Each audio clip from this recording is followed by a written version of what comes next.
وكلا نقص عليك من أنباء الرسل ما نثبت به فؤادك وجاءك في هذه الحق وموعظة وذكرى للمؤمنين. Nabi Daud alaihi salatu wassalam adalah nabi yang Allah subhanahu wa ta'ala karuniakan banyak keutamaan, terutama dari nabi-nabi Bani Israel. Karena satu-satunya nabi dan yang pertama dari kalangan nabi Bani Israel yang Allah subhanahu wa ta'ala berikan dua karunia yang sangat besar, karunia dari langit dan karunia dari bumi. Adapun karunia dari langit, Allah subhanahu wa ta'ala wahyukan kepada Nabi Allah Daud untuk menjadi seorang nabi, dan ini keutamaan yang luar biasa, diangkatnya beliau menjadi seorang nabi. Adapun dari bumi, maka Allah subhanahu wa ta'ala angkat beliau menjadi raja. Padahal ma'ruf tradisi Bani Israel bahwa kalau dia seorang raja maka mesti keturunan Yahuda, dan kalau dia seorang nabi maka dia mesti keturunan Lawa. Akan tapi Nabi Daud alaihi salatu wassalam menggabungkan dua keistimewaan ini, nabi plus raja. Dan sudah ma'ruf kisahnya ketika Nabi Allah Daud alaihi salatu wassalam terpilih menjadi pasukan khusus Raja Talut, dan dia orang yang paling muda kala itu, usianya masih 17 tahun. Tetapi Allah subhanahu wa ta'ala memberikan karunia kepada siapa yang dikehendaki. Dari seluruh tentara Talut yang mampu atau berhasil membunuh Raja Zalim, Raja Jalut, adalah Nabi Allah Daud, dan ketika itu belum diangkat menjadi nabi. Baru setelah kemudian dia membunuh Jalut, kemudian Talut menjanjikan bahwa siapapun yang membunuh Jalut maka dia berhak menikahi salah satu putrinya dan berhak mendapatkan kekuasaan setelahnya. Karena Jalut sendiri ketika menganggap remeh kepada Nabi Allah Daud alaihi salatu wassalam saat mubarazah, perang tanding, Jalut mengatakan, kalau engkau bisa membunuhku maka kuserahkan kerajaanku kepadamu, tapi jika aku membunuhmu, serahkan kerajaan kalian kepadaku. Dan Daud berhasil membunuh Jalut sehingga sudah pantas dia mendapatkan kerajaan Jalut. Ma'asyiral muslimin yang dimuliakan Allah subhanahu wa ta'ala, terlebih setelah kemudian Nabi Allah Daud alaihi salatu wassalam menikah dengan salah satu putri daripada Talut, dari sini Allah subhanahu wa ta'ala firmankan, wa atainahu al-hikmah, dan Allah subhanahu wa ta'ala berikan al-hikmah, maksudnya kenabian. Maka resmilah Daud alaihi salatu wassalam diangkat oleh Allah subhanahu wa ta'ala menjadi nabi. Dan Allah subhanahu wa ta'ala turunkan kitab langit, sebagaimana Ibrahim alaihi salatu wassalam diturunkan padanya suhuf, inna hadha lafi suhufil ula suhufi Ibrahim wa Musa. Sesungguhnya Al-Quran ini terdapat lembaran-lembaran kitab langit berupa suhuf, suhufnya Nabi terdahulu dan juga suhufnya Musa dan Ibrahim. Maka sebagaimana Nabiullah Ibrahim diturunkan suhuf kepadanya, kemudian juga Nabi Musa alaihi salatu wassalam diturunkan Taurat, kemudian Isa bin Maryam diturunkan Injil, dan Rasul kita Muhammad sallallahu alaihi wasallam diturunkan Al-Quran. maka Nabi Allah Dawud juga diturunkan Zabur. Tentu Zabur tidak sebagaimana Taurat, Injil ataupun Al-Quran yang sangat tebal, karena Zabur itu kinayah taranum, mungkin semacam bait-bait syair yang suka ditaranumkan, dilanggamkan oleh Daud alaihi salatu wassalam. Dan Daud memiliki 70 suara. Jadi kalau dia taranum membaca Zabur, maka dia membaca dengan 70 qiraah. Setiap berpindah satu qiraah ke qiraah berikutnya, suaranya semakin indah, semakin baik. Bahkan saking indahnya suara Nabi Allah Daud alaihi salatu wassalam, burung-burung bahkan gunung-gunung ikut taranum dengan Daud alaihi salatu wassalam. Nanti akan saya kisahkan bagaimana kisah qiraah Zabur Nabi Allah Daud alaihi salatu wassalam. Baik, kita akan mulai dengan beberapa ayat Al-Quran yang bicara tentang kisah Nabi Allah Daud alaihi salatu wassalam. Allah subhanahu wa ta'ala berfirman dalam surah As-Sad, ayat ke-17, A'udzu billahi minasyaitonir rajim. Isbir ala ma yaqulun. Bersabarlah engkau wahai Muhammad terhadap apa yang mereka katakan kepadamu. Kita tahu bahwa dakwah Nabi SAW itu penuh dengan tantangan dan rintangan, mulai daripada hinaan, ejekan, cacian, makian, ancaman. Itulah tantangan dakwah Nabi SAW. Sehingga terkadang Nabi SAW sempit hatinya, dan Allah tahu. Makanya kemudian di antara faedah Al-Quran ini sepertiganya bicara tentang qasas, kisah-kisah para nabi, kisah-kisah para rasul, adalah untuk menguatkan hati Rasul, linusabbitu bihi fuadak, agar hati Nabi SAW tenang. Apabila Nabi SAW diancam untuk dibunuh, maka sebelumnya para nabi juga diancam, bahkan dibunuh. Seperti Nabi Allah Yahya ibn Zakaria dibunuh, dipenggal kepalanya. Kemudian juga ayahnya Zakaria digergaji dalam pohon. Kemudian Isa juga diancam oleh kaumnya, kemudian diangkat ke langit karena akan mengalami pembunuhan.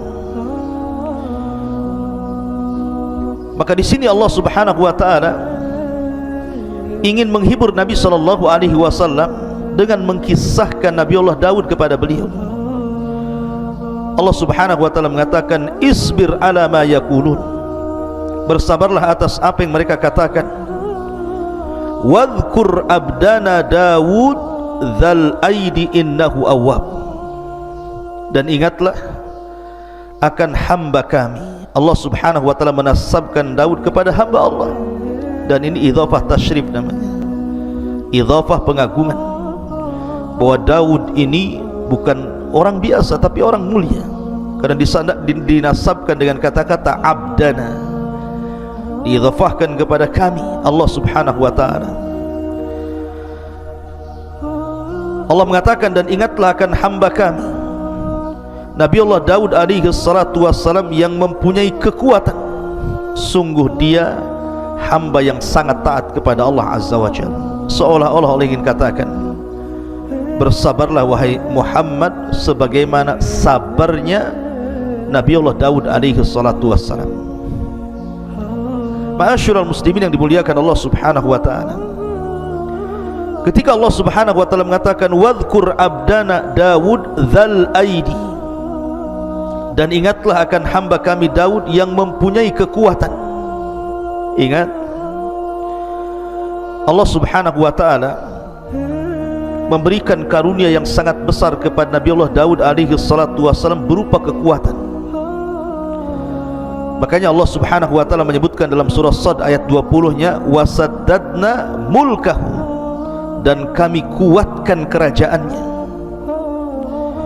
Para ulama tafsir mengatakan dal aidi innahu awwab, bahwa dia memiliki kekuatan bukan hanya kekuatan kerajaannya, karena semenjak Nabi Allah Daud diangkat oleh Allah menjadi nabi, kemudian menjadi raja sepeninggal Talut, maka seluruh Bani Israel sangat mencintai Daud, berbeda dengan raja-raja sebelumnya.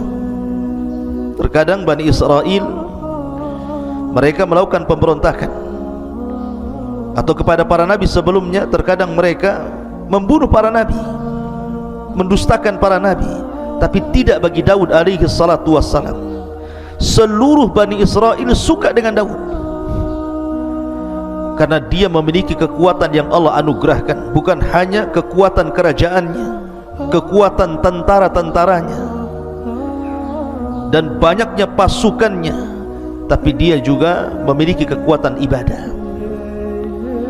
Bahkan Nabi SAW menggambarkan dalam sebuah hadis, ahabbus siyami ilallah siyami Daud, kana yasumu yawman wa yuftiru yawman, wa ahabbus salati ilallah salati Daud, salatu Daud kana yanamu nisfal laili wa yakumu thuluthahu wa yanamu sudusahu. Muttafaqun alaih. Dan Nabi SAW, sebaik-baiknya puasa adalah puasa Daud alaihi salatu wassalam. Makanya ada sahabat namanya Abdullah ibn Amr ibn As, salah seorang sahabat Rasul yang suka mencatat. Makanya Abu Hurairah radhiyallahu anhu mengatakan, orang yang paling banyak hafalan hadis dari Rasul itu adalah diriku, kecuali Abdullah ibn Amr bin As. Dia lebih banyak mengumpulkan riwayat dari Rasul karena dia mencatat. Lah Abdullah ibn Amr ibn As ini suka dengan puasa. Terkadang dia puasa satu hari, kemudian tidak puasa satu hari. Terkadang dia ingin puasa seterusnya karena dia sanggup melakukannya, kalau bisa setiap hari puasa. Tapi Nabi SAW ketika itu mengatakan, sum yauman wa aftir yauman. Walaupun engkau sanggup berpuasa tiap hari, wahai Abdullah ibn Amr, tetaplah kau harus berpuasa satu hari dan meninggalkan puasa satu hari. Wa dzalika siyamu Daud, itulah puasanya Nabi Daud. Wa huwa afdhalus siyam, dan itu seutama-utama puasa. Kata Abdullah bin Amr, ya Rasulullah, inni utiku afdhala min, aku bisa lebih baik daripada Daud, setiap hari puasa pun aku sanggup. Tapi Rasul mengatakan, la afdhala min dzalik, tidak ada yang lebih afdal dibandingkan puasa Daud. Puasa satu hari, tinggalkan satu hari. Kemudian Nabi SAW mengatakan, wa ahabus salati ilallah salatu Daud, dan seutama-utama salat, maksudnya salat sunnah, adalah salatnya Nabi Daud. Beliau tidur di pertengahan malam, kemudian bangun di sepertiganya, kemudian tidur di seperenamnya. Jadi Nabi Daud alaihi salatu wassalam itu terkenal qawwaman sawwaman. Kalau malam hari dia salat malam, dan kalau siang hari dia berpuasa. Dan dia seorang mujahid, seorang pemberani. Allah berikan kecerdasan kepada Daud alaihi salatu wassalam. Ma'asyiral muslimin yang dimuliakan Allah subhanahu wa ta'ala. Makanya para ulama mengatakan, di antara sebab kekuatan kekuasaan Daud itu karena tiga perkara. Pertama, fi jundihi, dari segi tentaranya sangat kuat dan banyak pasukannya dan tidak pernah terkalahkan. Yang kedua, wa quwwatihi, Allah berikan kekuatan ibadah, bukan hanya kekuatan kerajaan tetapi kekuatan ibadah. Dan tentu yang terakhir, nikmatun minallahi alaih, karena itu nikmat yang Allah anugerahkan kepada Daud alaihi salatu wassalam. Apa saja nikmat yang Allah anugerahkan kepada Nabi Allah Daud? Allah lanjutkan dalam surah Sad ayat 18-nya, inna sakharnal jibala ma'ahu yusabbihna bil ashi wal israh. Sungguh kamilah yang menundukkan gunung-gunung itu untuk bertasbih bersama Daud pada waktu petang dan juga pada waktu pagi. Wat-tayra mahsyurah, wat-tayra mahsyuratan kullu lahu awwab. Bukan hanya gunung-gunung ditundukkan kepada Nabi Allah Daud alaihi salatu wassalam, sampai kepada kami tundukkan burung-burung dalam keadaan terkumpul masing-masing sangat taat kepada Allah Azza wa Jalla. Jadi kisahnya begini. Saya sudah ulangi dari awal tadi, Nabi Daud itu diberikan kehebatan bacaan Zabur. Kalau dia tarannum luar biasa. Dan itu diisyaratkan kepada sabda Nabi SAW ketika memuji orang-orang Asy'ariyun. Jadi ada kabilah di Yaman namanya Asy'ariyin, kabilahnya Abi Musa al-Asy'ari. Itu dikenal dengan suara Al-Quran yang sangat merdu. Jadi apabila pasukan Asy'ariyun ini berangkat jihad bersama Rasul, safar untuk berjihad, maka apabila di malam hari, kan yang terlibat dalam perang itu bukan hanya satu kabilah, berkabilah-kabilah, salah satunya kabilah Asy'ariyun. Apabila Nabi SAW beristirahat di malam hari dan pasukan pun beristirahat, Nabi SAW tahu di mana letak kabilah Asy'ariyun beristirahat, walaupun banyak kabilah. Sampai-sampai dia mengatakan, Innila a'lamu maudi al-Asy'ariyina indal jais. Aku tahu di mana letaknya kabilah Asy'ariyun, di tengah-tengah pasukan. Kenapa? Karena kebiasaan mereka suka solat malam dan tarannum Al-Quran, dan suaranya indah. Makanya suatu malam Nabi SAW suatu ketika berjalan-jalan ke ganggang rumah-rumah kota Madinah, melihat-lihat kondisi sahabatnya. Rupanya Nabi terhenti dengan sebuah rumah, karena di zaman itu sudah terbiasa dari rumah-rumah kaum muslimin itu keluar suara tawon. Maksudnya suara bacaan Al-Quran seperti suara tawon. Manusia disibukkan dengan bacaan Al-Quran. Jadi Rasul kalau lewat di rumah ini keluar suara Al-Quran, di rumah itu keluar suara Al-Quran. Dan itulah kehebatan para sahabat, menghidupkan malam mereka dengan Al-Quran. Berbeda dengan di zaman sekarang, yang keluar dari rumah itu bukan Al-Quran, justru sesuatu yang melalaikan dari Al-Quran, suara musik, bahkan suara-suara candaan, suara-suara tertawa yang tidak ada gunanya. Bahkan hal-hal yang diharamkan pun keluar dari rumah-rumah kaum muslimin. Tapi di zaman itu tidak ada suara yang keluar dari rumah kaum muslimin di malam hari kecuali bacaan Quran. Sehingga Nabi SAW terhenti di salah satu rumah. Rupanya rumah itu adalah rumahnya Abu Musa al-Asy'ari radhiyallahu anhu. Maka Rasul tertegun mendengar suara bacaan Abu Musa al-Asy'ari yang luar biasa, merdu. Sampai Rasul tidak sadar waktu berjalan mendekati waktu subuh. Maka Rasul baru tersadar, langsung dia pulang. Kemudian persiapan sholat subuh. Setelah sholat subuh, dia panggil Abi Musa al-Asy'ari radhiyallahu anhu dan mengatakan, Ya Aba Musa, semalam aku terhenti di samping rumahmu dan aku mendengar suara Al-Quran yang begitu menakjubkan dan indah. Maka kata Abi Musa al-Asy'ari, Ya Rasulullah, kalau seandainya aku tahu kau berada di samping rumahku, ku indahkan lagi bacaanku. Kata Rasul, Ya Aba Musa, laqad utita mizmar min mazamiri ali Daud. Wahai Aba Musa, Allah sudah anugerahkan kepadamu suara indah seperti suara Daud dan keluarganya ketika tarannum Zabur. Saking indahnya. Dan saya katakan Daud memiliki 70 suara. Setiap satu suara berpindah ke suara berikutnya, maka suara itu jauh lebih indah dibandingkan suara sebelumnya. Sampai-sampai Allah gambarkan dalam surah As-Sad ayat 18-19 ini, ketika Nabi Allah Daud tarannum Zabur, maka burung-burung akan datang dari mana-mana, kemudian akan bernaung di atap rumahnya, di atap istananya. Mereka ikut bersiul, ikut melanggamkan seperti yang dilanggamkan Zabur oleh Daud alaihi salatu wassalam. Anda bisa bayangkan, apabila suara burung saja 2-3 ekor bersiul itu sudah bising itu.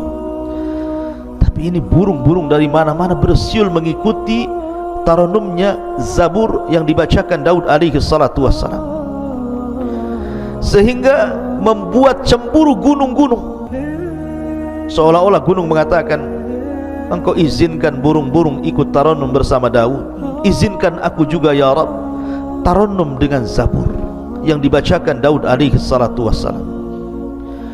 Akhirnya Allah subhanahu wa ta'ala izinkan, akhirnya gunung pun bersuara.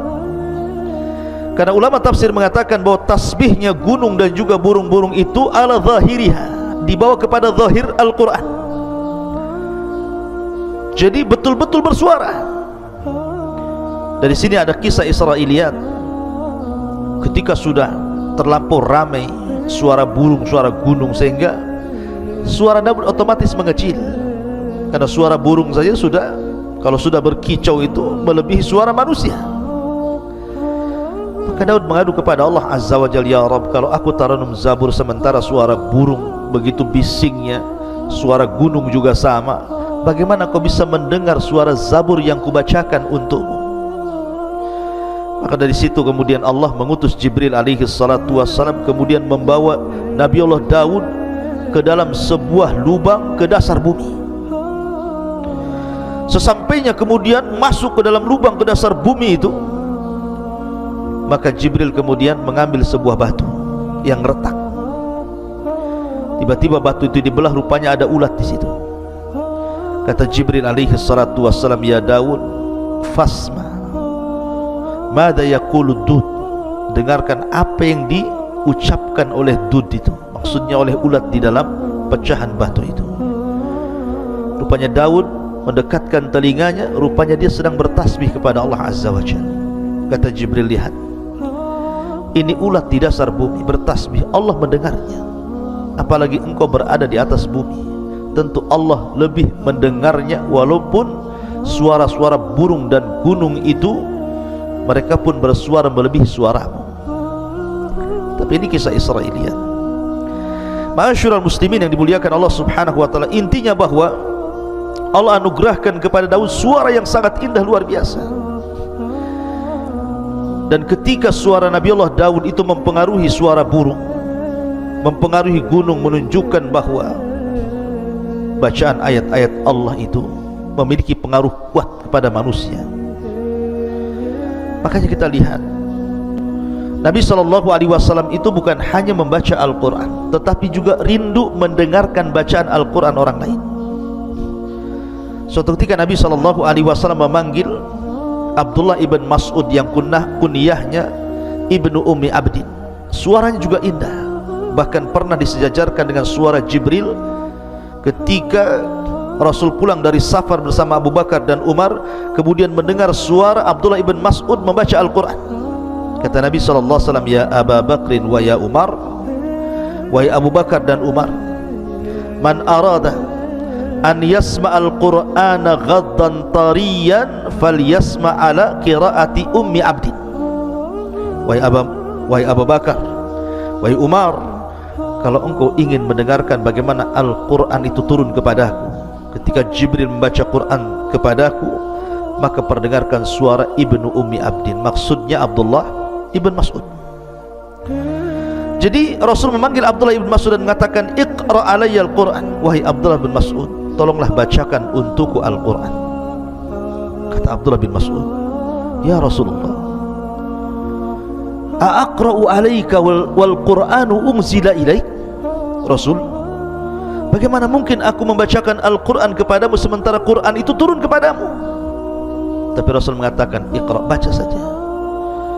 Faqara'a, maka dia pun membaca suratul Nisa sampai kepada ayat, wa kaifa idza ji'na min kulli ummatin bisyahid wa ji'na bika ala haula'i syahida. Bagaimana kalau seandainya setiap umat itu memerlukan saksi dan engkau saksi bagi umat-umat itu?